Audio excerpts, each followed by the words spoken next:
Salut à vous derrière votre écran. Aujourd'hui, on va vous présenter Once Upon a Draft. Alors, comme son nom l'indique, vous l'avez deviné, il va y avoir du draft. Le draft, c'est quoi? C'est très simple. On va prendre 8 cartes. Sur les 8 cartes qu'on a piochées, on a le droit d'en drafter une, c'est-à-dire d'en choisir une. Et après, on passe son jeu à son voisin de gauche. On va faire ça. Hop, je prends une carte, je passe à mon voisin, et ainsi de suite. Je prends une carte, je passe à mon voisin, jusqu'à ce qu'on ait choisi nos 8 cartes. Une fois qu'on a nos 8 cartes, le chapitre 1 est terminé et on va pouvoir véritablement commencer la partie. On entame donc le chapitre 2. Le chapitre 2, c'est très simple. On va poser une carte au milieu, tout le monde en pose une, et on va voir qui a la valeur la plus élevée. Celui qui a la valeur la plus élevée, comme ici le 47, il remporte une étoile qui vaut 2 points.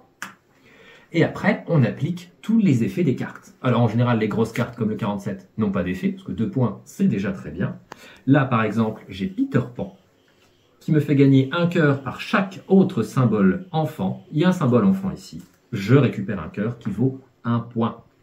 Et elle ici, on a Jack et le haricot magique qui récupère 1, 2, 3, 4, 5 gemmes s'il est joué en même temps que le géant.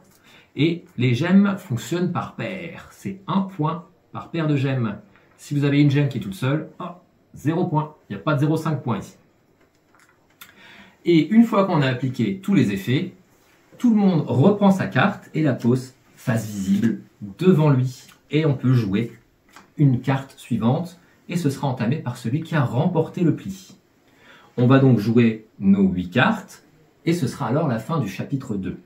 Une fois le chapitre 2 terminé, on entame le chapitre 3. On va réactiver chacune des cartes que nous avions choisies au début et donc générer à nouveau potentiellement des étoiles, des cœurs et des gemmes. Alors, à vous de trouver votre stratégie. Est-ce que je prends des cartes élevées? Est-ce que je prends des meilleures synergies? À vous de choisir en draftant à Once Upon a Draft.